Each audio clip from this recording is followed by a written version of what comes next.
Coming up next on the Wet Fly Swing podcast. You know, I've knocked my teeth out many times, broken all kinds of bones. My foot goes numb sometimes. So it's just like I already wake up in pain every day. And just thinking about how my body's going to feel 20 years from now, I definitely, it just motivates me to try and get after the things I want to do, because I know there's going to come a day where I can't, go to the river at 3 a.m. and hike for an hour in the dark to get to my spot. There's going to be a day when my body's just not going to be up for it. So now I'm trying to do it as much as I can while I can. That was Ed Fuhrken reminding us to appreciate every single day we have a chance to fish. Freestyle BMX, steelhead, and surf perch today on the Wet Fly Swing Fly Fishing Show. Welcome to the Wet Fly Swing Fly Fishing Show, where you discover tips, tricks, and tools from the leading names in fly fishing today. Hey, how's it going today? Thanks for stopping by the show. Have you been finding some topics that you would love to hear more about? You can send me a email or a message on social media right now and let me know. Dave@wetflyswing.com.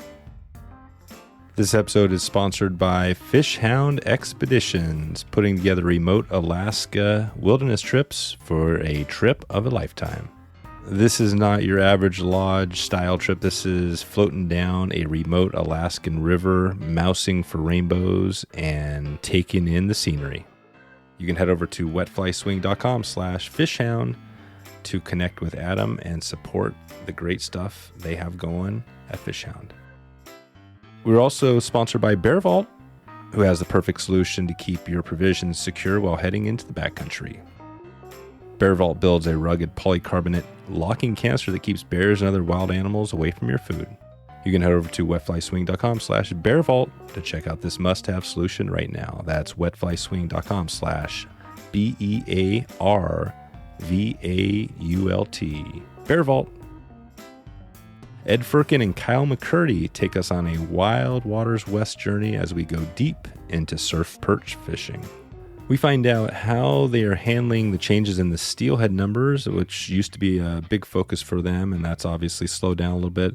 We talk about what they're focusing on this year and some deep, dark stories on the meaning of life. This is a fun one. Definitely, I'm telling you, these are... I think you're going to like this one. We kind of cover it all today, and from a couple of cool dudes. So without further ado, here they are, Ed and Kyle from waterswest.com. How's it going, guys? Doing great. Doing good. Nice rainy Olympic Peninsula morning. Yeah, classic. Yeah. Is it raining up there? Oh yeah, Yes, sir. coming down pretty good. There you go. We've had it's been a wet season, right? Yeah, thankfully. Yeah. Hope Yeah. it continues. Yeah, that's right. You guys are into pretty amazing. The Olympics, that whole area is I've been up there a few times, and fishing not as much as I'd like. I know things have changed a little bit, with the steelhead numbers and stuff, and we might touch on that later in the episode. But we're going to dig into Waters West today and probably touch on surf perch and maybe some other species as time allows. But before we get into all that, why don't you guys start us off? And Ed, why don't you take us just briefly, talk about how you, let's take it to, we're going to talk about the fly shop, but let's take it to first, how'd you get into fly fishing? And then we'll take it over to Kyle and then to the fly shop. Okay. Yeah, totally. So I've been fishing pretty much my entire life. My dad was not a hardcore fisherman, but he always really liked it. Like to the point where he actually does not how to tie a knot. Every time he ties a lure or a fly or whatever on, he uses a different knot. He just makes it up on the spot, and it always works. And every time we go fishing, he somehow catches the biggest fish than anybody else, even though he just like absolutely doesn't try. He's just like completely operating on vibes. It's the wildest thing. But so he used to take me out fishing a lot, and I actually grew up in Mexico. I was born and raised in Mexico. So we used to go fish all those the famous bass lakes in Sinaloa. That's where I really started fishing. And it's just got super hardcore into fishing when I was a little kid. And I used to fish a lot for several years, and then I kind of got burned out on it because, we were fishing all these big lures with the double treble hooks, and then just like every fish you'd catch, you'd rip half its face off, or you'd be ripping chunks out of the side. And it just, it got to be too much because we'd be having, like 200 fish days on these bass lakes. and just like half the fish would be thrown them back. It's like, oh God, this poor thing. And as I got older, once I got to be like 11 or 12, it's like I couldn't handle it. It was too much. So I kind of stopped fishing for a while. And then, fast forward, getting a career and working and all this time, started getting, like something was really missing. And just on a whim, went fly fishing one day. And it's like, oh, wow, you can use these tiny hooks without barbs and not destroy every fish you catch and release. It's like, this is awesome. And then it just completely consumed my life. There it is. And we'll dig into a little bit on the transition there and then eventually to the fly shop. But Kyle, why don't you take us there a little bit, just quickly to your story on fly fishing? Yeah, I was kind of born into it. My grandpa moved to the peninsula in 1937 and pretty much grew up on the Elwha River. And by the time I was able to hold a fly rod, he was teaching me off his buddy's dock at a Lake Crescent on the Elwha. And it just exploded from there. I took a couple of years off in my teenage years because I was distracted by teenage stuff. And then, by the time I got to my late teens and early 20s, it just consumed my life again. And it's all I ever wanted to do. Yeah, that is it. And we've had, I guess the episode with Trevor was a good one up there. We dug into it, but talk about we got people all around the country listening here. Describe that Olympic Peninsula. Why? I mean, it's this. It's a national park, right? You've got all sorts of stuff. What makes it? If you guys had to say, what's the one thing that makes that area so special? Everything. There's just so much diversity and so much just untapped beauty and possibilities. Whether you want to go fish a coastal beach 1 minute and then drive up to the mountains into an alpine lake, or any of the coastal rivers or small streams or lowland lakes, there's a little bit of opportunity for everybody depending on what they want to do. Yeah, and even beyond just the fishing opportunity, just the scenery around here is pretty outstanding. We often joke that we have the best view from a Walmart out of anywhere in the country. If you go to the Walmart here in Port Angeles and you look back the parking lot, you can see the Olympics, and it's always the snow-capped peaks, and it's just really stunning. Every time I go to Walmart, I stand there in the parking lot for at least a few seconds and just, mouth agape, just like, wow, what a place. And it's, it's pretty much everywhere you go. There's not an ugly place around here. Even the city dump is super scenic. Oh, yeah. So you got mountains all around you. Yeah, everything's accessible. You can be on the beach and then a half hour later be at the top of a mountain looking at the entire peninsula. Yeah, that's another thing. You could go snowboarding in the morning and surfing in the afternoon, and then fishing in the evening, right? Kind of thing. So it's there's a lot of stuff to do around here. That's it. That's awesome. And and so the Waters West is a name I've heard about for quite a while. You guys have you're kind of up north of where I'm at, and but talk about that, because I think there was another owner, right? That I'm not sure if he's still involved, or maybe it was the founder. But talk about the story. How did I'm assuming, Ed, that you ran into Waters West first, or how did that all work? Can you give us a little Waters West quick history there? Yeah, absolutely. So Waters West was started by Dave Steinbaugh. He started in the mid 90s. He started doing a mail order service. He was kind of splitting his time between Montana and here. He was a fishing guide, and so he'd be guiding in Montana, and then he'd come out here and fish in the wintertime, and then go back there and work, and then he started kind of guiding both places, and then eventually he settled here and opened up a small location, actually just across the street from where we are now. And then he built it up over the years. And I'd say that the hallmark of what Dave created was just really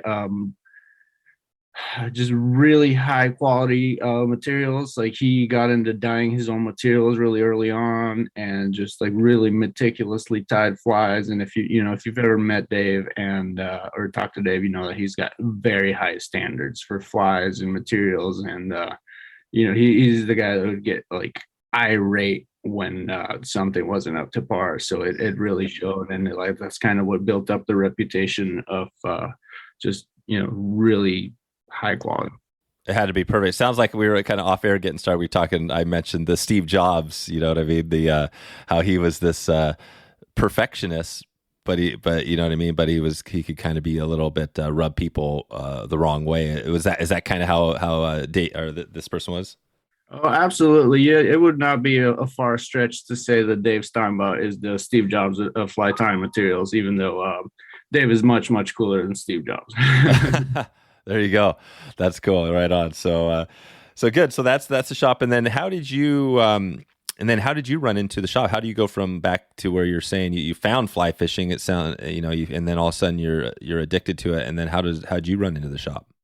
So after growing up in Mexico and moved to San Diego to go to college, and I was down there, and then I after graduating I ended up in the Bay Area working several tech jobs. I was a software engineer for a very long time, and I started fishing those steelhead rivers there in Northern California.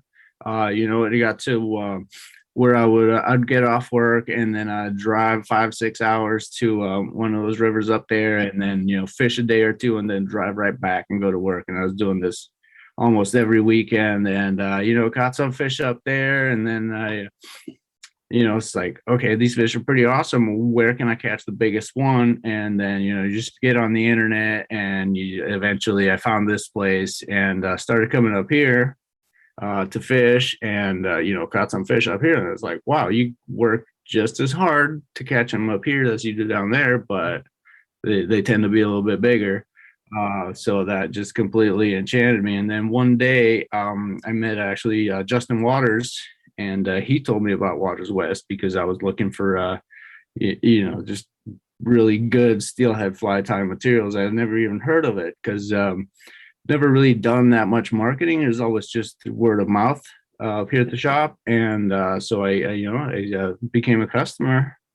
And after a while, I heard a rumor that Dave wanted to sell. He was ready to retire. And it was just kind of made it happen. Had a bunch of money saved up, borrowed a bunch of money, and we made it happen. I was way overdue for a career change, so it all worked out great. Perfect. That's it. And then you're in. So it comes back to steelhead and the fly tying materials, these perfect getting the right materials, that's a pretty cool story.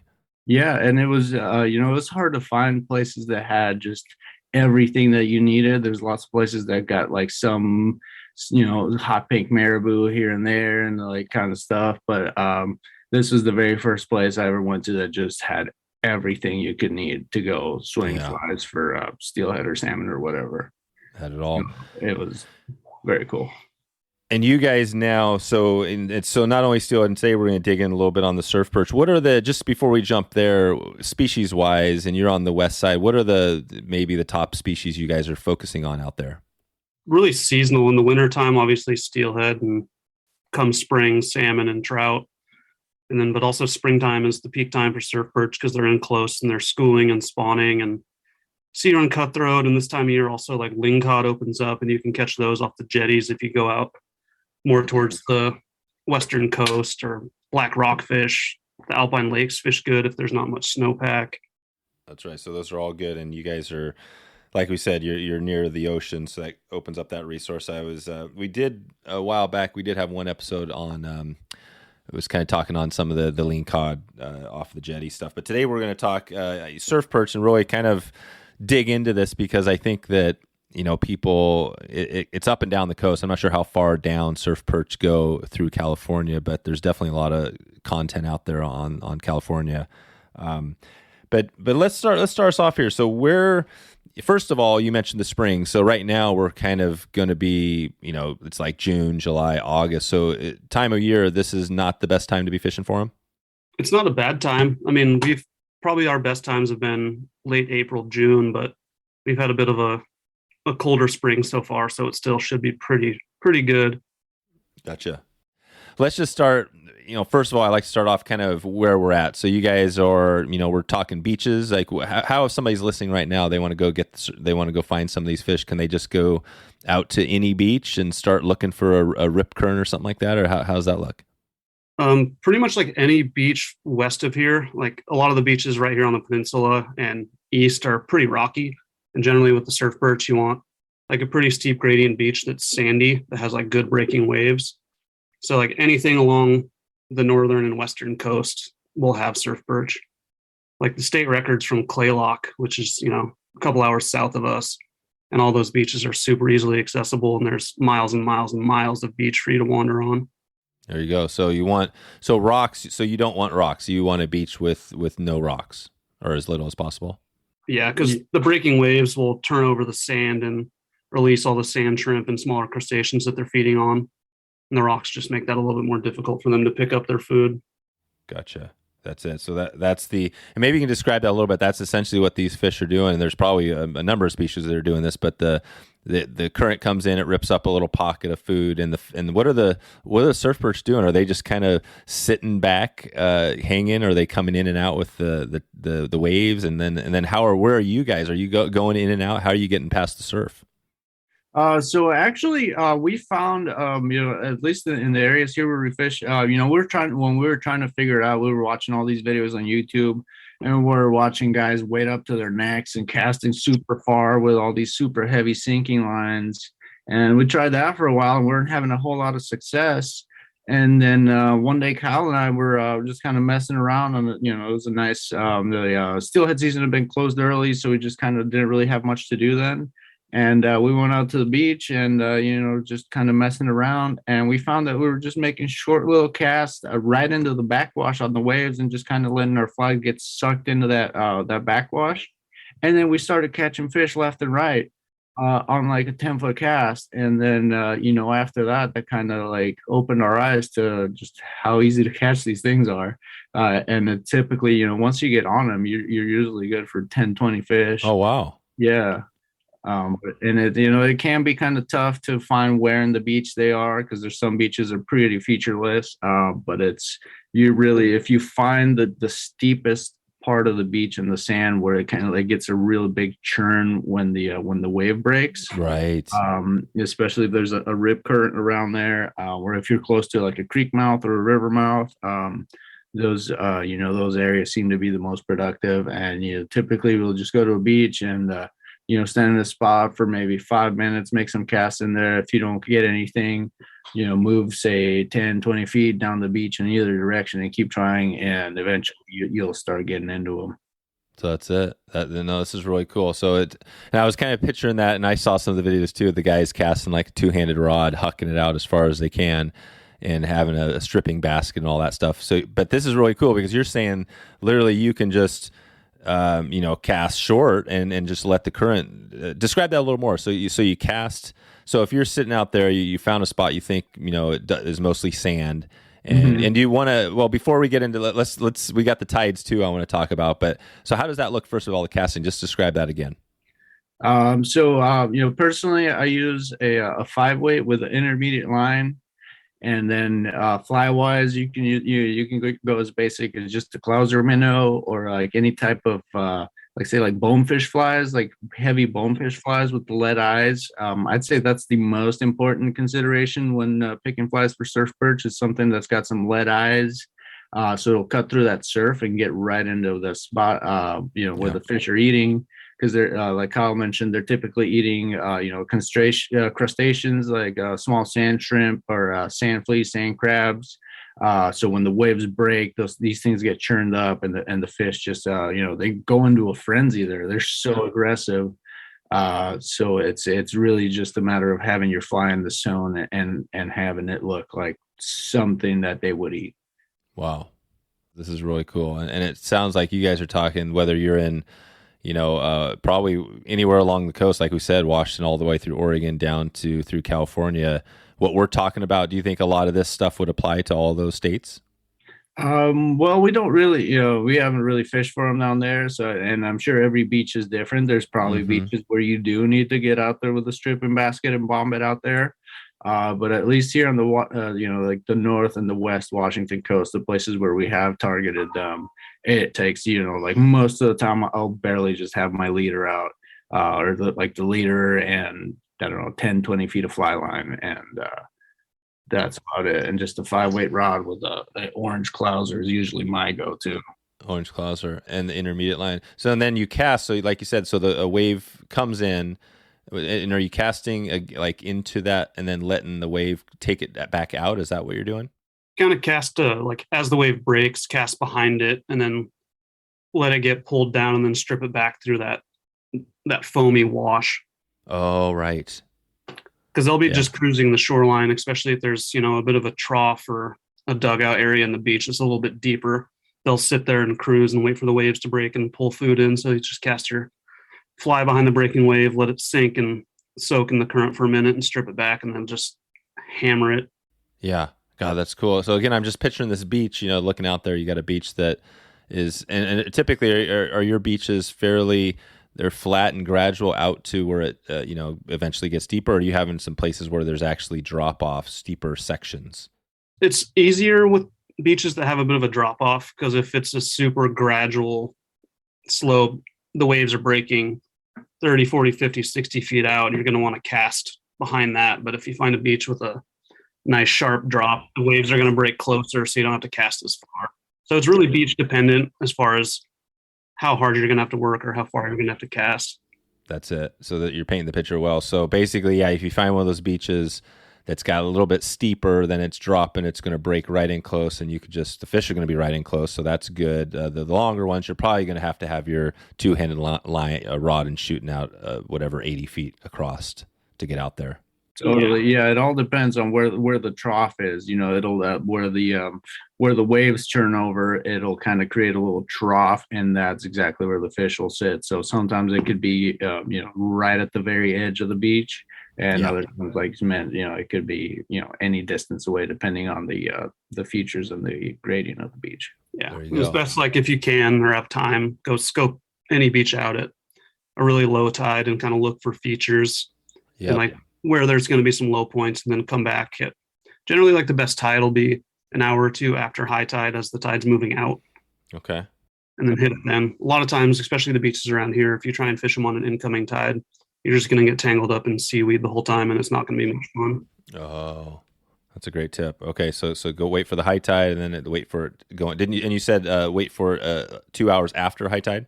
Yeah, just like an hour or two after the slack high tide. Yeah. Okay. Wow, this is good. So we got that going, and finding the beach, and I'm assuming that, like you said, up and down the coast, there's probably other species too. Are you guys catching other than surf perch? Are you catching a bunch of different things out there? Sometimes you will. I've actually since last year I've started using a steel leader when I go surf perch fishing, because I had one day where I was I was catching some surf perch on my 5-weight, and all of a sudden I hooked into it must have been like a 12-pound Lingcod or something, because just started ripping line. I almost got spooled. I was cranking down on this as hard as I could, and I just couldn't move it with this 5-weight, and then eventually it just sliced right through my leader. So in the springtime, the Lingcod will actually come up and try to eat the surf perch. So there is a very real chance that you'll be fishing for little surf perch and hook into a big Lingcod that's in there trying to get them. Yeah. And you'll run into cutthroat when you're fishing for surf perch too. And people have caught salmon, like people have caught kings in close like that as well. Wow. Kelp greenling. Yeah, it's really that's another cool thing about here. Even in the rivers, in the lakes, the beaches, the longer your fly's in the water, and the more time you spend at it, you'll catch some unique stuff that you absolutely did not expect. That is really cool. And you said one of the secrets is probably for any of these species, you need to get down. And are you getting down? Just when you cast with the lead, is it just boom, your fly is on the bottom there, kind of dragging sort of thing, and then you're stripping it up off the bottom?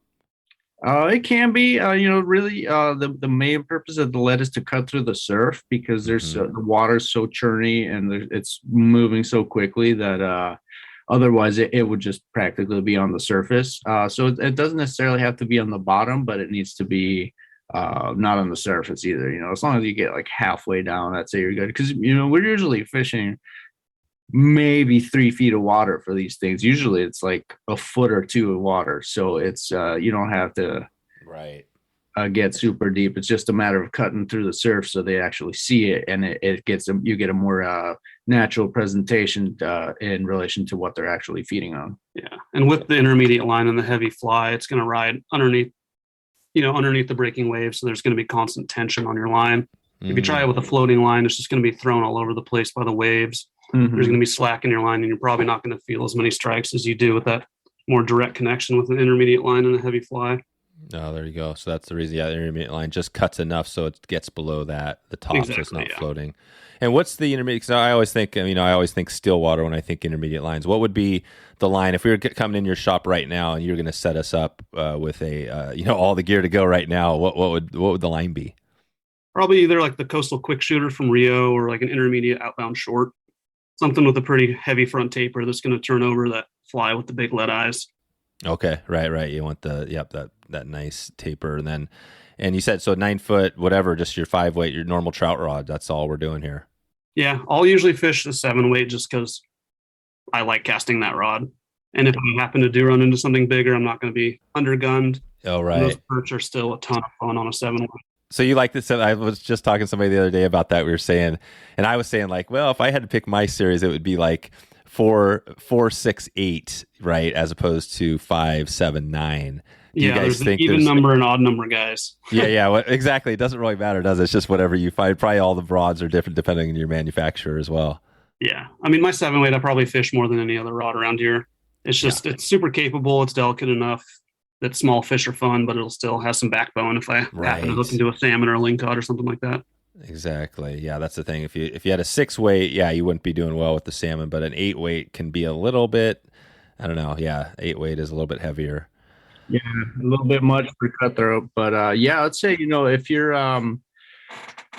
if you're fishing a single hander around this area, I'd say your best choice would be a 10-foot rod, either a 6 or 7 weight. As far as single handers go for the beaches and the rivers in this area, that 10-foot 6 or 7 weight is going to be your go-to.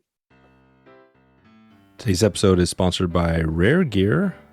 Not only making telescoping fly rods, but rethinking the whole fly fishing kit as you think about traveling lighter, faster, and better. This rod is a blend of traditional and tenkara styles to make what you might call the perfect all-around travel rod. It fits into almost any bag and literally will fit in the back pocket of your pants. Reyr Gear also has folding nets, compact wading booties, and the telescoping rod to put the full kit together. So whatever you need, if you're traveling around the country, around the world, you can always have your rod handy and you never have to worry about forgetting about it. Reyr Gear is innovating the fly fishing space to help hikers, bikers, and multi-sport enthusiasts get out on the next adventure. You can head over to reyrgear.com right now to check out this unbelievably unique rod and find out what it's all about. You got to take a look right now. A rod without guides, telescoping. This is a unique mixture that you've got to have a check for yourself. That's Reyr, R-E-Y-R gear.com. Check it out. So you support this podcast by clicking through that link over to Reyr Gear. You guys have started this off really awesome. You've painted the perfect picture. I mean, I think that, people listening right now, I think getting things set up, it sounds like it's pretty easy. The intermediate line might be a line that maybe not everybody has, in their arsenal necessarily, but that's a pretty easy thing to grab. Yeah, and even if you don't have an intermediate line, as long as your flies are pretty heavy, you can always just lengthen your leader, and it will, effectively work as an intermediate line. It won't be as fun to cast, but if you got some longer mono, or especially fluorocarbon, because it sinks quite a bit faster than mono, though, you can make that work too. Just like I said, it won't be as fun to cast as an intermediate line with like a 5 or 6 foot leader. Right. So that's it. Yeah. So you do that as well. So let's take it to, so you got the rod, you got the line, and just break us down the leader real quick. Is that pretty standard? Not too big of a deal? Yeah. I mean, you can just use a straight piece of Maxima. They're not leader shy at all. You could use 20-pound test if you want. I'll usually use 10-pound. I usually just fish whatever leader happens to be on my line at the time. Yeah, exactly. It'll generally be like 7 feet of 3X or something like that, just because it's pretty standard go-to leader for most things around here, for me at least. Perfect. Okay, so you can use 10-pound or whatever, and then fly-wise, size and things like that. What are we looking at here as far as could you just buy one pattern, get the whatever saltwater pattern? Yeah, there's a couple there. We do a version of Bob's surf fly. We have a tying video up on our YouTube page about it. It's my favorite surf perch fly. Oh, perfect. Or you can use like a root beer Clouser or any sort of like heavy lead eye, like shrimp or crab pattern, anywhere from a size 2 to an 8. People kind of assume they have small little mouths, but the redtail surf perch here, they can take a big fly, and they will. Okay. So good. So 2 to 8, that gets us in that range. And the lead eyes, and that's mainly the weight, just throw on a nice big lead eye, and then just everything else is normal with the fly. Yeah, and usually like lead eyes over a cone or a bead, just because it'll make it right hook point up, so it's not digging through the sand and dulling your hook. Okay. And where's the YouTube channel? Where can we find if we want to dig in? It sounds like you guys have a few videos there. Yeah, it's just Waters West Fly Shop on YouTube. Perfect. And it was inactive for a number of years, but we started to get back on it. Yep. That's it. No, that's a great resource. The YouTube is, I'll definitely add some of those, grab a couple videos for the show notes. And what else should we be thinking about here? Sounds like we've kind of run through the standard stuff. Are there any other, as far as when to go, as far like, cloudy, sunny, things like that? Anything else we should be thinking about? I haven't really noticed much of a difference as far as fishing productivity, whether it's cloudy or sunny. I think it's just a matter of finding where they're schooling and you're good to go. Especially like in springtime when it's, pre-spawn, they're just feeding like crazy and they're aggressive and they're out there. It can get a little trickier, and a little bit of the off season, you have to work a little bit harder, but okay. I still think like earlier in the morning or later in the evening, just like with most fishing, is going to be a better time of day. Yeah. Yep. So you want to get going so early as opposed to the sun straight up ahead. Well, I guess you guys are in a place where you don't see the sun that often, right? Not in the springtime. Yeah. There's, a week or two in July and August where there's some sun. Yeah. I mean, it got over 100 degrees here last summer. Oh, wow. That was horrible. That was awful. Yeah. Damn. Especially being in a shop with no AC. Right. And you guys, did you get any fires through that area? Yeah, we got quite a few fires. Wow. There was a pretty big one actually right on Lake Crescent. That was pretty scary, but luckily they took care of that pretty quickly. It's like a few years ago when they had all those fires in BC. Yeah. The sky was just red here for 7 weeks. It looked like an apocalypse movie. Yeah, it was not fun. No kidding. Wow. Yeah, that's one of the advantages. You look at all the stuff that's going on, it seems like the fires are just becoming a normal, and that smoke, especially on the east side. But that's the cool thing about the coast is you are probably in one of the best places to be for climate change if you think about that, right? Long term. Yeah, we're pretty well protected until the big tsunami does come. That's right. We're probably 100 yards from the water where the shop is. Right. Like you look out the front door and it's just the Strait of Juan de Fuca. That's right. And we have, do you guys have a good feel for when that next tsunami is going to hit? When my knee starts hurting, I'll know. Yeah. We feel it in our bones. Yeah. I know. It's an interesting world with everything that's going on. Sometimes you're sitting there like, wow, and that's again why fishing, like what we're talking about is so important, to get out there and get a day on the water, to take some of the, not think about some of that other bigger stuff going on. But yeah. And that's another good thing with like the surf perch fishery. It's fairly casual. You don't have to dedicate like an entire day to it. You can go before or after work and fish for a couple hours and catch a handful of fish and have a great time. Yeah. And like, depending on if it's something you're into, like you're able to harvest 10 of them a day year round. Oh, wow. And so they make great fish tacos. You can pan fry them. They're great eating fish. So that's it. So there's another bonus. So you actually, unlike, some of the other species we were talking about, right? Steelhead, cutthroat. I mean, literally you can get some stuff for the dinner and the wife won't complain, right? Not like, oh, you didn't bring home fish again. Why are you even fishing? Exactly. And nice. Another cool thing, like if you catch one, you're pretty much guaranteed to catch more. So you don't have to worry about like killing a surf perch and then like, oh, I just have this one fish. Like there's going to be a school there. You're going to catch enough to make a proper meal out of. Yeah. And that's the thing. So once you hit one, you likely know that what's going on. Once you find a fish, you're probably in an area where the current and the thing is constantly creating that divot in that area. Is that what's going on? And they school up. So you're going to be casting to a school. There was a time where we went out and I think there was 4 of us fishing and almost every other minute, like all of us had one on at the same time. Wow. Yeah, we were getting doubles. Yeah. Quadruples. And we were all just like laughing our asses off the whole time, just having the best time. That is It's so so cool. much fun, just ear to ear smiles across the beach. Just like, I can't believe more people don't do this. This is amazing. Right. So that's the thing. So and there aren't like a ton of people out there doing this. I mean, you hardly ever see anybody with a fly rod on the beach. No, especially on the peninsula, like further down, like the eastern or the western coast of Washington, it's a pretty popular fishery for gear guys with like their big surf rods and pyramid weights, throwing big giant gulp worms. And is that what they're doing? Are those guys going for surf perch too? yeah, and it's really popular in Oregon and California. Like a lot of people fish down by the Golden Gate Bridge for surf perch, but I think those are different species. And the redtail surf perch up here get quite a bit bigger than like the striped perch they're catching down there. I think the record here in Washington is 4 pounds, which if you've seen a surf perch and you can picture one 4 pounds, like that's a big fish. Yeah, it's like a giant, big fat football. Yeah, and they have big broad sides like panfish. So like once you hook them and then that surf is pushing it out, it's a lot of fun. Oh, so there's a good fight. There's a little fight there. Yeah, for sure. They've got that kind of like panfish shape to them. You know, they've got a very oval. So even though they don't get very long, like I think that 4 pound fish was maybe 16 inches long. Oh, wow. But they get really really tall. So because of the shape of their body, they can really like lean into the current and the water.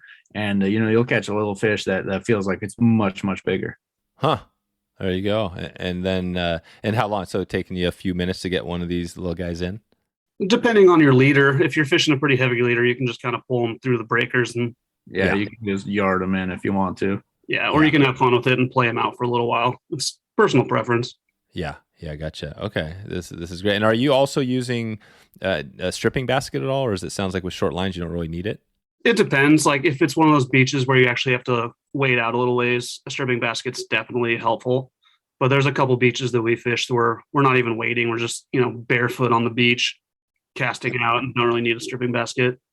Gotcha. So you don't necessarily even have to have waders, or you can just kind of go out there in your sandals.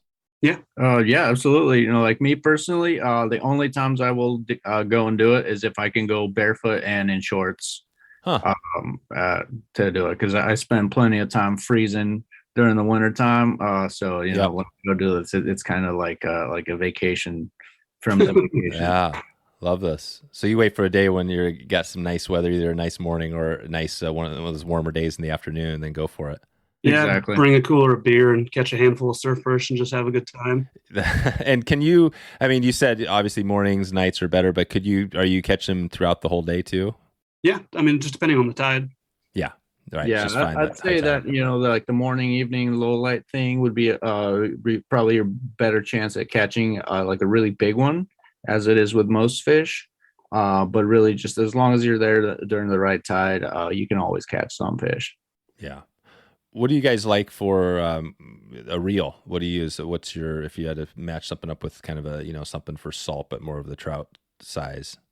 I usually use like a Lamson Guru. Yeah. It's just pretty much bulletproof. Yeah. Steel drag, just like any other thing after you fish salt, just give it a quick rinse in fresh water. But I haven't had any problems. They've always been great. That's it. Yeah, no, I'm glad you mentioned Lamson. Nick's a good guy. We're hopefully doing a trip this fall, so we're gonna get some of that. Hopefully, some of that Lamson gear. I think they got some rods going now too. So they do, yeah. Yeah. Some of the rods they've been making are fantastic too. Yeah, I actually use a Lamson rod for surf perch fishing. Not for any real reason. It's just what I had, but it worked great. Perfect. Yeah, this is going to be great. I'll let Nick know. I'll give Nick a heads up on this episode. He's gonna love this. In fact, that would be. I'm hoping to get out and do some of this as well. So, what else are we missing here? I'm sure we're not anything else as far as kind of the tips and tricks, or it sounds pretty straightforward. But anything else you want to add here? Well, there is something I just got to mention because I think it's so cool about these fish. One of the just unique fit, not really like fishing for them wise, but just like a fact about surf perch is that they actually give live birth. Oh wow. So they don't go and say like salmon and steelhead that they go and dig a nest and lay their eggs and then get fertilized there in the nest. Surf perch actually give live birth, like the babies just come right out of the mom swimming. Crazy. And because the surf perch are so voracious and so aggressive, they actually have to go and spawn in kind of grassy areas like those like eelgrass flats and that kind of area. So the babies have a chance to hide from the mom, because otherwise, the mom will pop them out and then just turn right around and eat them. So they have to go into these grassy areas where the babies can hide from mom. And I just think that's just so fascinating. It's just one of those things about nature that's just really neat. Dang. Yeah, that is really cool. So, but you said the spawning, and you mentioned, so the springtime is a good time. That's also the time when they're out there. So are you fishing near around some of these beds, or kind of wait until they're, how's that look? No, we don't really fish there. Like you said, it's just completely sandy beaches, no rocks, no grass, no anything. So we're not really fishing where they spawn. It's more where they're just hanging out and feeding. Gotcha. So you don't even see these spawning areas? You don't see them nearby? There must be like in just other areas. Yeah, I mean, if you like, usually in the beaches where you do find them, if you walk a ways down, you'll eventually find some of those grassy areas. That's it. Nice. Well, that is a good fun fact. That is obviously the diversity, right, of fish is pretty crazy. So you got these fish that are popping out. And what is so when those how big is a brand new baby, a newborn? They're probably, I'd say, like an inch and a half. Yeah, inch and a half. Yeah, so little guy. So and how old are the fish? So if you catch one of these, that 16-inch fish, how old is that fish? Any idea? I don't. Yeah, I'm not entirely sure off the top of my head. I'm not sure what the lifespan of a surf perch is. Yeah, totally. We'll get a little. I'll put a little link in. I'll get Dom to throw some life history stuff. If you are fishing kind of near those eelgrass flats, that's a good place to try and catch some flounder too. There you go. Especially like on the edges where it transitions into the sand, they'll kind of lie there and wait for things to come out of the eelgrass and ambush it. Oh wow! And you can target though. You can target flounder. Oh yeah, starry flounder. Yeah. What's that look like? Just take us there a little bit. Are you using the same gear? It's very similar. Like you can get away with just like a chartreuse and white Clouser minnow and just let it sink longer than you think you should. Like it helps if you get a tangle in your line and then untangle it and then strip it in. It'll be in the right spot. Okay. Yeah, that's right. That's the thing. And so chartreuse and white or whatever that's the color combo. Yeah, or blue and white, pink and white, any sort of like kind of it's probably more the Clouser aspect of it than the color. Yeah, what is the Clouser aspect? Describe that for somebody who doesn't have one of those. The Clouser versus, the Deceiver or any of the other ones. Why is the Clouser different or better? Well, I'd say it's mainly the lead eyes. And like a properly tied Clouser is going to be really sparse. So it's going to sink really quickly. That, the sparseness plus the lead eyes, it'll just get it closer to where those flounder will be. And they seem to like it. They clearly eat some kind of small bait fish. So just the profile of a Clouser minnow is hard to beat. I mean, it's a proven pattern for a reason. Pretty much anything that swims will eat a Clouser at some point. Yeah, it's probably got to be one of the most one of the flies that's got the most different species other than the probably the woolly bugger. Right. It's exactly, yeah. You got the woolly bugger and the Clouser's definitely the leader in the salt, right? You got the woolly bugger for fresh salt and the other one for salt. Yeah. I mean, don't be afraid to fish a woolly bugger in the salt. It works just fine. Okay, there you go. Yeah, it probably works good for trout, cutthroat. Oh, yeah. Absolutely. Yeah, especially a white one. Mm-hmm. Yeah.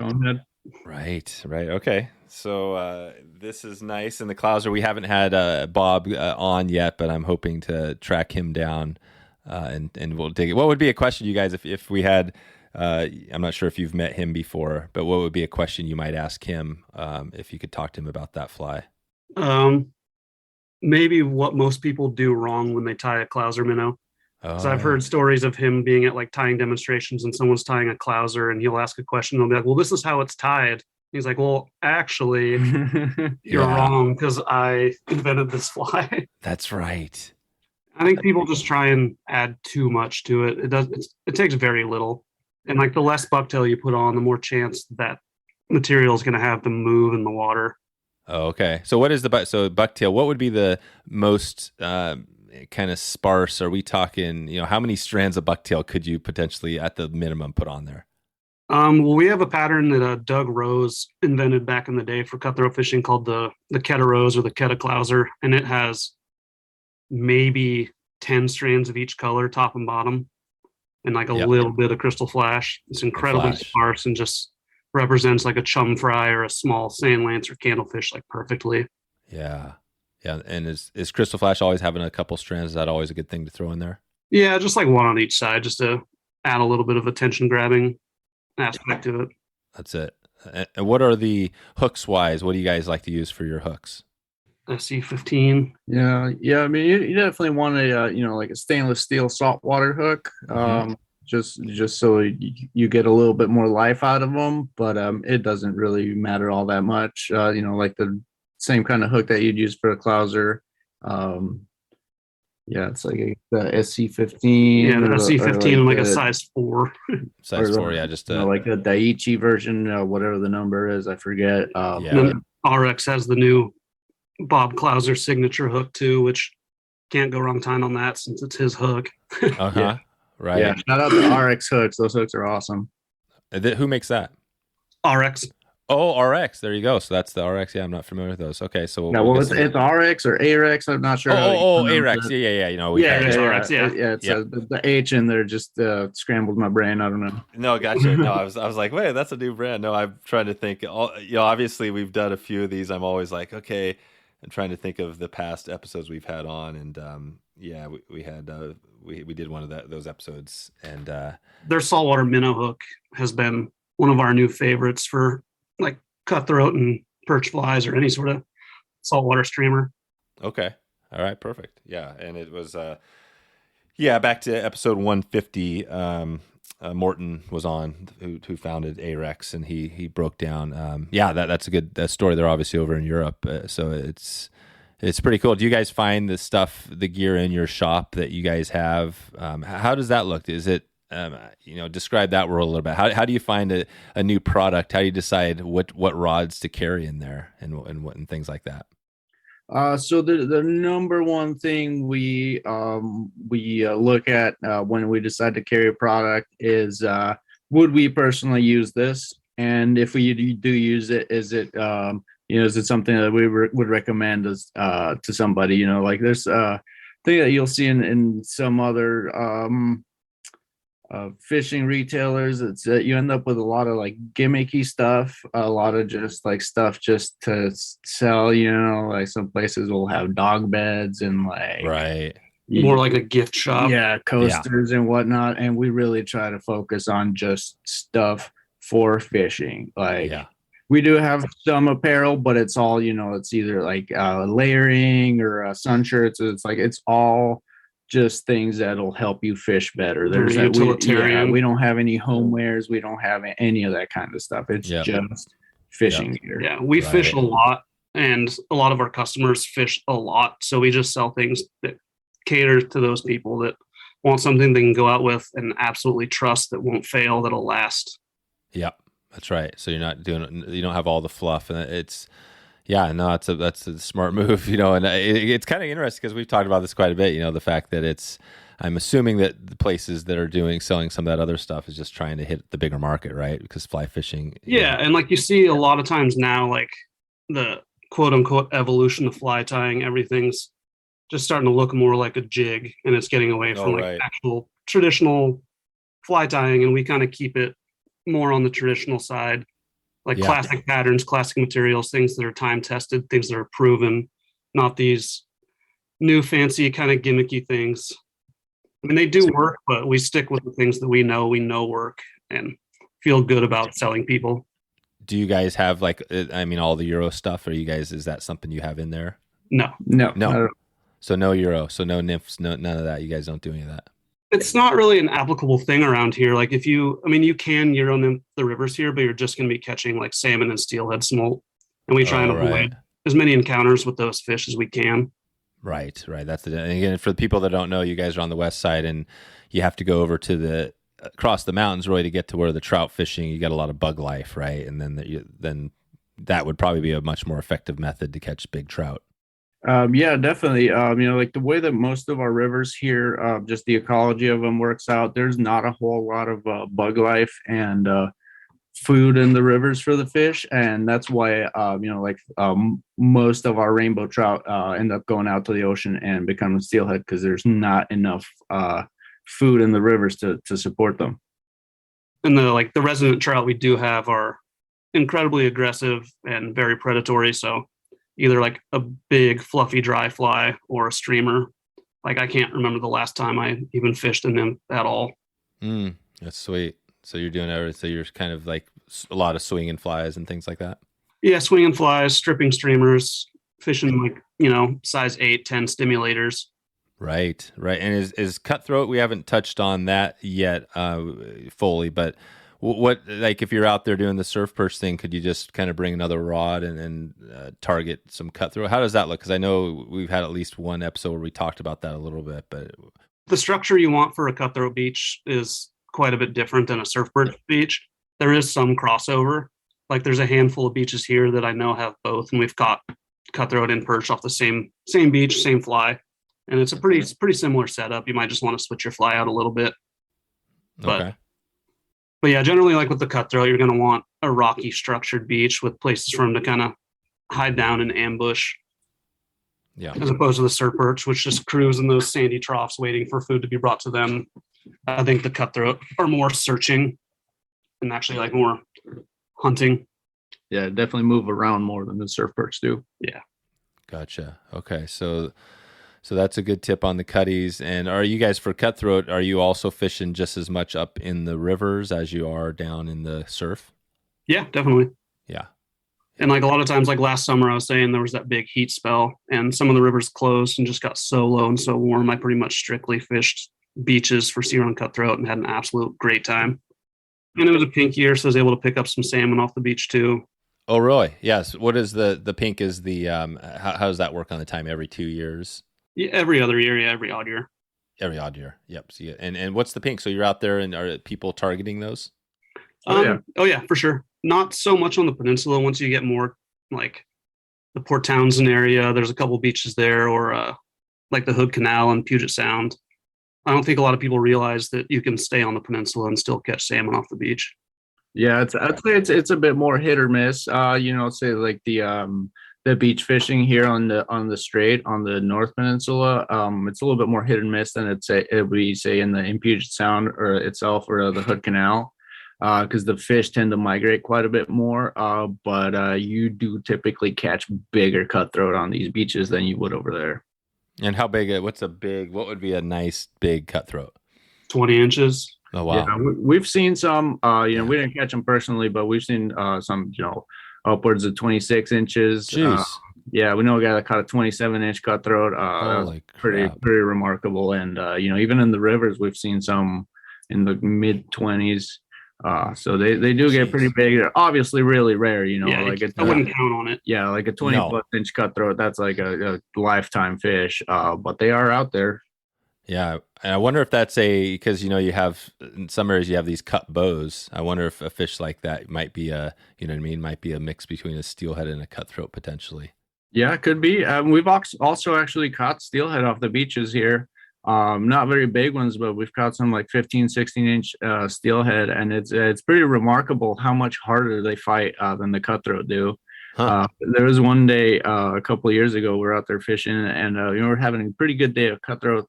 Nothing huge, some like 15, 16-inch cutthroat, and then hooked into this one that it was the exact same size as all the cutthroat, but it was just, it jumped 6 feet out of the water. It was tail walking. It was just going completely berserk, much more than any other cutthroat that day. And then we get it in, and it ended up being a rainbow trout or a steelhead because it was in the saltwater. How big was it?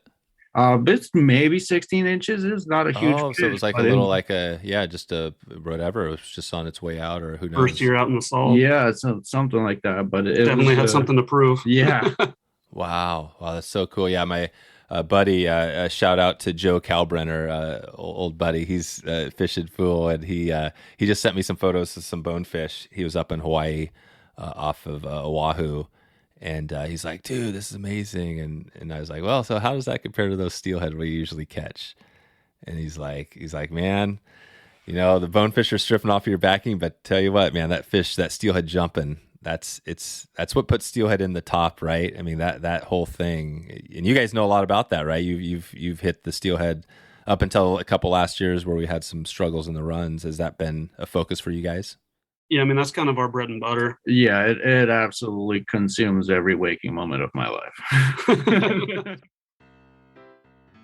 Today's episode is sponsored by Jackson Hole Fly Company. They've been manufacturing fly fishing equipment since 1978 in their home base in Wyoming. In 2022, they launched jhflyco.com and started selling gear directly to anglers all over the country. They've got a huge selection of fly rods, reels, lines, tools, and lots of fly fishing and fly tying products and patterns. I was out up in Kamloops fishing, and my rod, my dry fly setup, my nymph setup indicator on the still waters was the Jackson Hole 5-weight. This thing was awesome. It came with basically the whole setup, the fly rod, the reel, the line, everything. It's a really clean, super nice setup, and it casts very nice as well. The reel was deadly silent, but the drag was smooth. The rod cast great, and I was kind of shooting some bigger stuff, and it was good on the still rod. So I got to say, this was a good indicator setup if you're looking for that. Definitely check this one out. You can get free shipping right now on all orders over $50, and you can also get 25% off your first order. Just go to jhflyco.com/swing to get started right now. And if you want to check out that rod, this is the Yellowstone 2 that I had. If you want to check this one out, I used it for the first time actually on Stillwater. I'm going to be using it quite a bit more now that I'm getting my Stillwater swing back on. Check it out right now, jhflyco.com/swing to get 25% off. Okay, back to the show.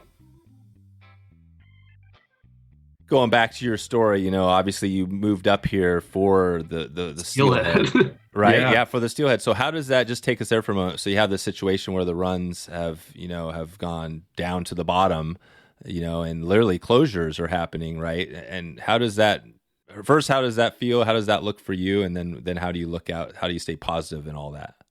Well, I'm going to be honest with you. It was when the closures first started happening, it was a very depressing, it's got a pretty serious depressive episode because of it, and just kind of hopelessness and a lot of drinking. Yep. Totally. But, kind of gotten over that and just trying to make the best of things. And, as far as staying hopeful, I can't answer that one. Still working on that.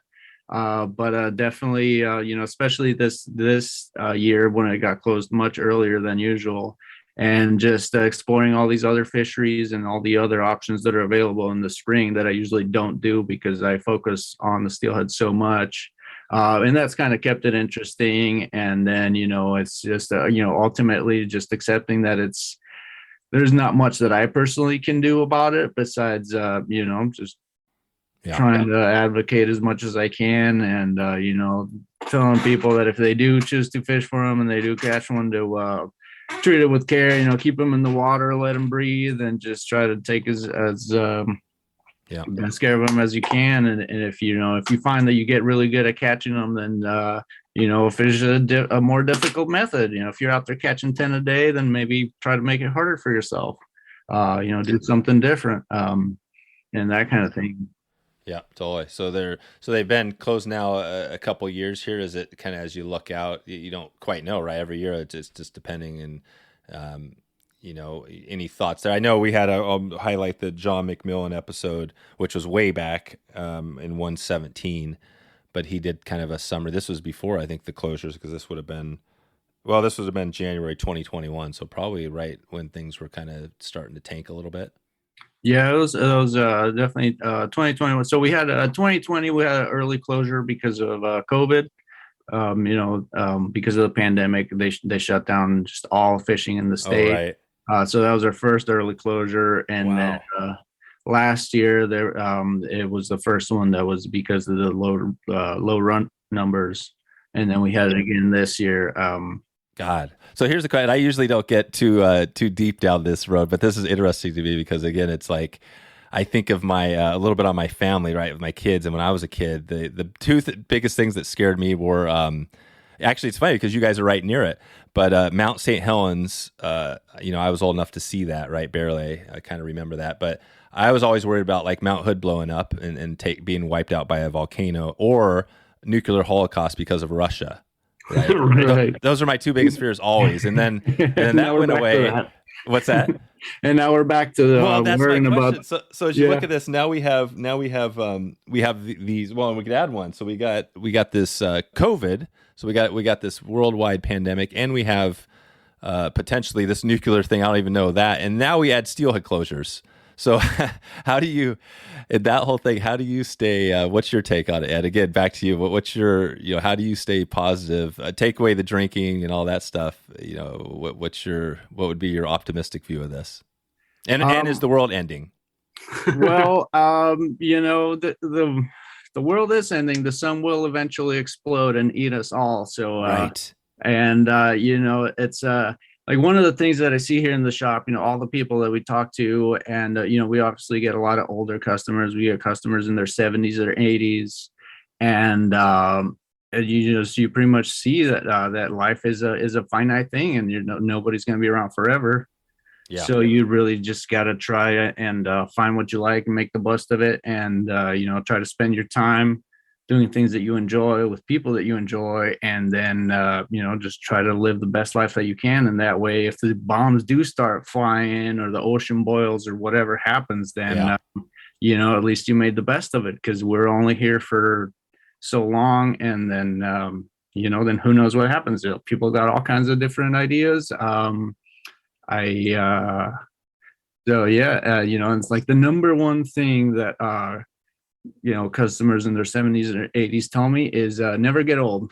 Never get old. The number one thing I get told here in the shop is never get old.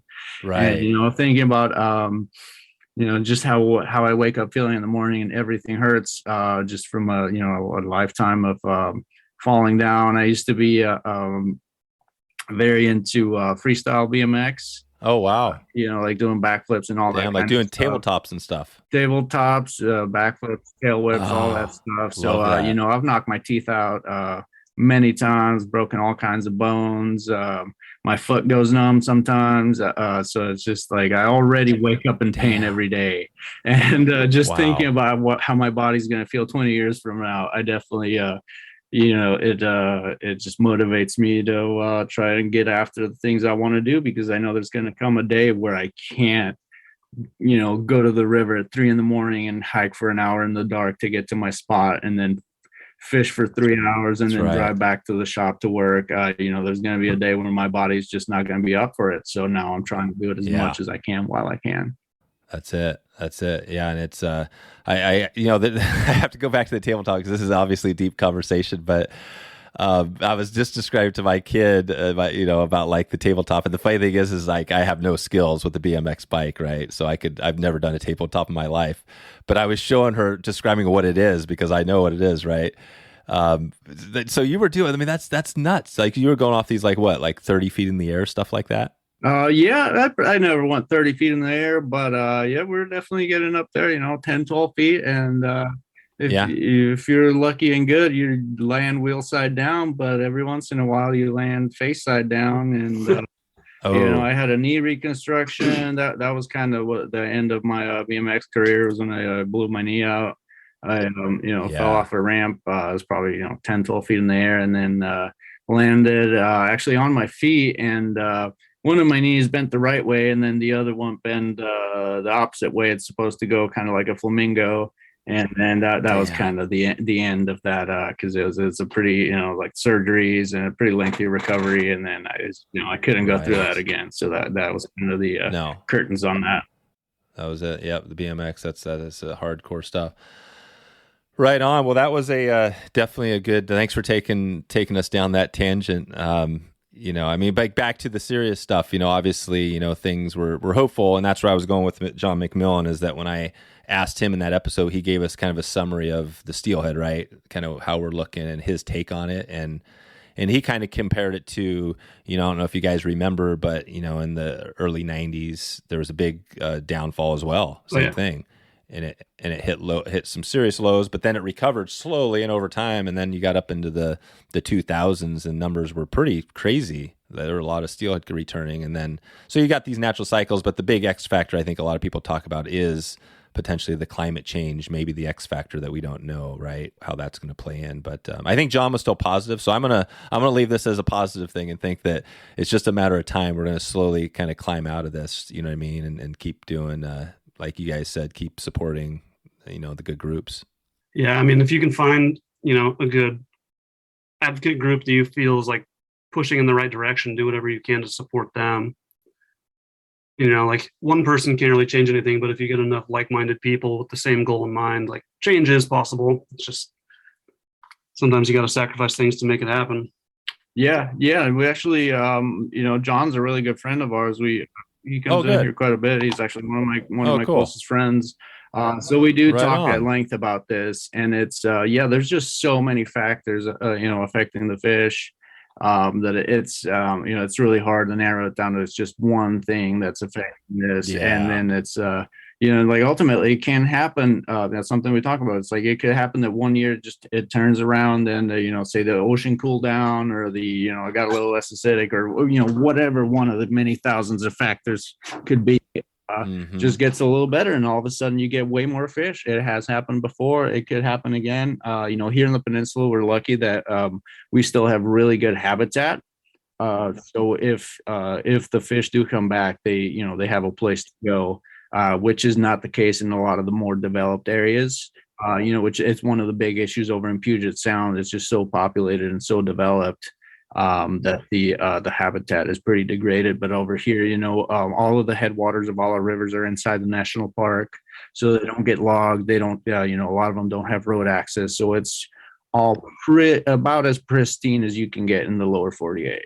Right. So that is it's almost like a, I don't know if that's a, not a double-edged sword or whatever, but it's, literally you've got the habitat, which is the thing that a lot of places don't, but it's scary because you're still getting impacted by the runs, even though you've got the good habitat. Literally, it is an ocean condition is one of the big factors. Yeah, absolutely. And then you've got like the trawlers out in the ocean that are doing who knows what. Right, you still have that. And there's there's been a huge increase in the demand for salmon roe. There's a lot of countries that just in recent years kind of developed an affinity for sushi. So now there's just this huge increased demand it's like, for example, if you go on the Walmart website, you can buy chum salmon caviar from Walmart online. So you can just imagine like the amount of harvest that is required to support all these kinds of things. So like I said, there's 1,000 different variables affecting the fish runs, and it's you can drive yourself crazy thinking about it, but it's really it's like ultimately you can only control the things you can control, and if you get upset about the things you can't really do anything about, then you're just going to make yourself crazy. And that's kind of the way I see like we said, the topics we had, we had it's like the volcano or the nuclear. It's like, man, I can't control nuclear, whatever. I don't even know what's going on because I don't really keep up. I almost kind of purposefully keep myself, you know what I mean? Ignorance is bliss. Yeah. You know what I mean? Kind of, it is kind of, because it's like, damn, I don't want to like go back to having to like worry about that, right? It's just like, what can I do? What can we do? There's probably, I think with the salmon stuff, there's probably some stuff we can do, obviously, but that other stuff, there's not much we can do. Yeah, I just try and keep a fly in the water as much as I can and keep my head down and not worry about things I can't really control. Yeah, exactly. Like you mentioned the nuclear holocaust, like if the bombs do start flying, then, I'm grabbing my dog and I'm going fishing, and then, that's it. We're going to do that until we can't. And that's all you can do. I know. That's it. That's interesting. Yeah. It's, do you guys have kids at all? No, just dogs. There you go. So that's the one thing for me, that's where the X factor comes in a little bit. Cause I'm like, okay, damn, I got to explain this to my kid. Yeah. Yeah. That's a tough spot, man. Definitely. Yeah. You got to do what you can do to protect the future for your kid too. Exactly. Yeah, that's the challenge, is that all this stuff comes back to this. Like, damn, yeah, it's like, it's not just, if it was just us and it was like, okay, who cares? Yeah, exactly. It's yeah, like, totally. Yeah, right. It's like, who cares? It's just one life to live, but it's like, it's not ever that. But okay, well, this is good. We definitely got down the dark route a little bit here, but I'm going to bring it back to Surf Perch because we had a good conversation there. Yeah. And this is awesome because I think from what we heard today is that literally, easily you can just get with the gear you have, you could go out there and do it. And we even have like rod and reel and line combos set up at the shop specifically for surf perch fishing. If you just need a quick setup, they're ready to go. Yeah, so it's all. So if you can get your like you said, the intermediate line, you can get the whole setup and just come in and grab it and go. Yep, we have some 10-foot 5 weights with intermediate lines all set up and ready to go surf perch fishing. Okay, and is the 10-foot? Would you recommend that over the 9-foot? Yeah, especially if you're fishing off the beach. It's just nice to have that extra bit of length. Yep. So the 10-foot, so but not 11-foot. No, that's getting more into your switch rod territory. I think the single hander is going to be a better bet. So 10-foot, and like you said, 10-foot 5 weight. Yeah, that's what we have set up for the kids. It's just 10-foot 5 weight. Okay, so you got that, and then timing wise, you said springtime's good, but literally, can you fish these guys year round? Yep. Yeah, you can, and it's open year round too, and pretty much like all marine areas around here. Yeah. That's it. And you haven't seen much of a change in surf perch numbers there. It's been kind of pretty steady. Yeah, I don't think they're in any danger. Yeah, there's there's not a whole lot of people that fish for them. If you go out to the beaches out west, like Kalaylock and over there, you will see some people fishing, but it doesn't get like salmon season where it's just shoulder to shoulder. Yeah, it's definitely not a combat fishery. No. And it's also because it is year round. They're available year round. So there's not that like opening day frenzy or like it just rained and everybody flocks to the river thing. It's just like you can go whenever. Yeah, that's it. Whenever. That's killer. And give me it sounds like you guys have some resources. I always like to dig into this just a little bit. Are there, recommend anything for the surf perch specifically? There's probably not a ton out there. There's a lot of YouTube videos, but if somebody wanted to dig in deeper from this episode, where else would you send them? There's a handful of good videos, and like most of the videos you're going to find are going to be about gear fishing for surf perch, but a lot of the tactics translate over. You just got to make, your adjustments for fly fishing. But the most important thing you're going to take away from those videos is location and timing. There's a handful of fly fishing surf perch videos, and like we definitely plan on making one in the future to kind of give a more Olympic Peninsula specific guide to catching some surf perch. Yeah, that'd be a good one. I'll definitely be waiting for that one. That'll be awesome. And now as you get in, now you're kind of coming into the, it's June, right? And it's going to be July, August. When does out there, just the tourism, the camping and stuff, when does that get really hot and heavy? When are people hitting it? It just started now that all the rivers opened up on the peninsula again. We're getting a ton of traffic from people coming over on the ferry from Victoria. Mm-hmm. And probably by, the end of June, July, Olympic National Park is going to be flocked with people and tourists. We get like well over 1 million park visitors a year. Mm-hmm. Yep. So lots and of that goes, and that goes all through like till like mid-October. Yeah, that's right. In a good year, you get the Indian summer or whatever. You get a nice through October, and then eventually things start getting back to the rainy season and it clears out. Yeah, and then once December, January rolls around, all the steelhead people start coming out, and it gets just as crowded, but in a very different way. So that's it. So December is the start of the steelhead. Yeah, very early. That's usually the start of the hatchery steelhead season.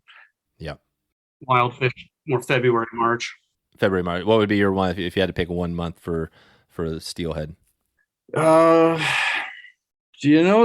all good. You can. We've had amazing days starting Thanksgiving all the way to tax day. So it really is because the conditions change so quickly and so often here.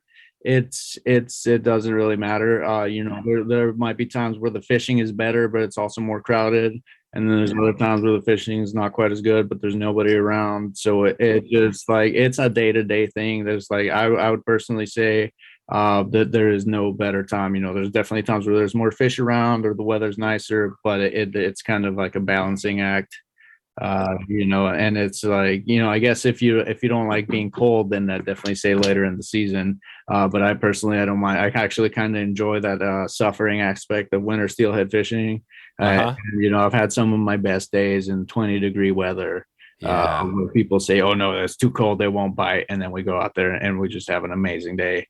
So like I said, it's more of a day-to-day thing.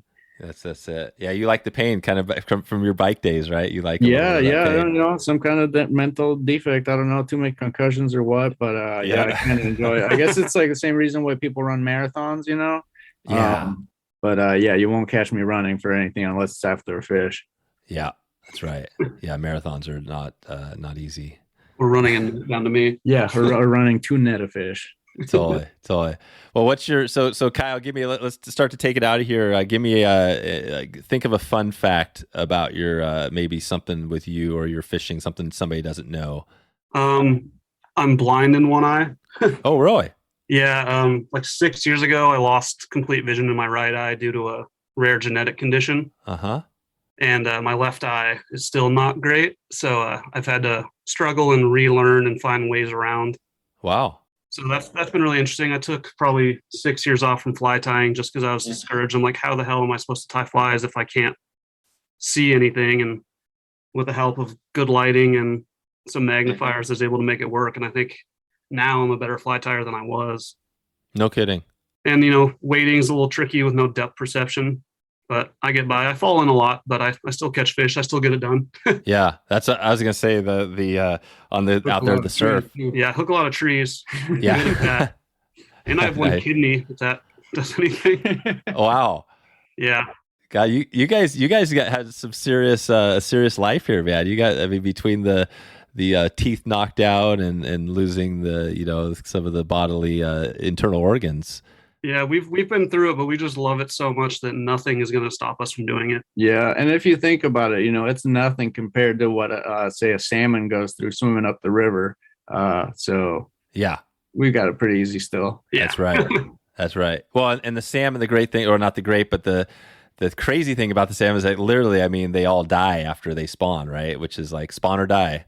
Yeah. Yeah. Spawn till you die, I guess, is all Ray Trolls right there, right? Spawn till Glad it's not like that for us. Yeah. No, so we got one positive. So we'll leave it on that. We'll leave the optimism today is going to be that we not only the sweet Surf Perch episode information, but the fact that we're not like salmon, so we're gonna keep spawning. We're not gonna die. Cool, guys. Well, anything else you want to leave us with before we get out of here that we missed today, or anything with the shop? I know we didn't go deep on any of that, but no, I mean, let's say check us out on Instagram and YouTube and our website. Everything we sell in the stores online too. Yeah. And we have 20,000 products in the store, so we're pretty well stocked. Oh, cool. Yeah. So everything. So the water's west and the fly tying materials you talked about. So you've got that same tradition that that you had previously. That you're still doing that. You're just trying to get the Steve Jobs of the materials. You're still got that working. Yeah, we're working at it. We're all a little more relaxed, so it's we have to work on it. But we're definitely trying to keep the tradition of the really good high quality dyeing materials. Custom dyed material. Yeah, we're getting back to dyeing. We had some issues with our dye supply, but we've got it back. So we actually do a lot of in-house dyeing of a lot of materials. A lot of colors you can't get anywhere else. So we're getting back into that, and we're working on a new website because ours currently is probably from the 90s, and it's just it's really kind of slowing things down. But we've got a new one coming soon, so yeah, it should be good. Wow, there you go. So you guys got it going, and I was going to say, we'll circle back. So waterswest.com is the best place. And is it just Waters West on everywhere on social? Waters West Fly Shop. Yeah, Fly Shop. Okay. And you guys now, is it just in the shop there? Is it just you two guys or anybody else in there? There's 3 of us. So it's Kyle, myself, and Tim. And then we've got Elwa and Nandor that are the graders, the shop dogs. Oh, nice. You got the dogs. So you got shop dogs, not shop cats. Correct. We actually used to have shop cats, but they're no longer here. They're no. They're still alive. They're just not here anymore. Oh, okay, gotcha. Perfect. Yeah. All right. Well, I think we'll have to leave this one until we maybe follow up with what I'd love to do is come back around with you guys and do a we always had a ton of steelhead episodes over the years, but it would be fun to do that. Maybe have a positive note to come back and talk more about steelhead and dig into the rivers, because you got all these rivers, these amazing names, right? I mean, the Ho, and you can name all these rivers you guys have out there that are kind of famous. So I'd love to dig into that at a later point, but until then, we'll leave this one here. And thanks again, both of you guys for taking the time, and we'll definitely look forward to keeping in touch with you. Yeah, it's been a pleasure, Dave. Thank you, Dave. So there it is. Good stuff, right? wetflyswing.com/337. 337 will get you all the links, all the show notes, and maybe a bonus video. If we come up with something, maybe a bonus video. You got to check it out to see. We always have a nice video or two, and actually usually a pretty killer video. Would love to hear from you if you get a chance. If you're listening right now to the very end, you got to definitely reach out to me, Dave at wetflyswing.com. Or you can do this on social media and just check in. Let me know you heard this episode. Let me know that maybe Surf Perch was something you've been thinking about. Definitely a species that is a lot of fun. So give her a shot and give me a ring. I'm going to let you get out of here now. I hope you are having a good day, a good evening, or good morning, wherever you are. Looking forward to seeing you soon. Hope to see you on the water and hope to talk to you online. Thanks for listening to the Wet Fly Swing Fly Fishing Show. For notes and links from this episode, visit wetflyswing.com.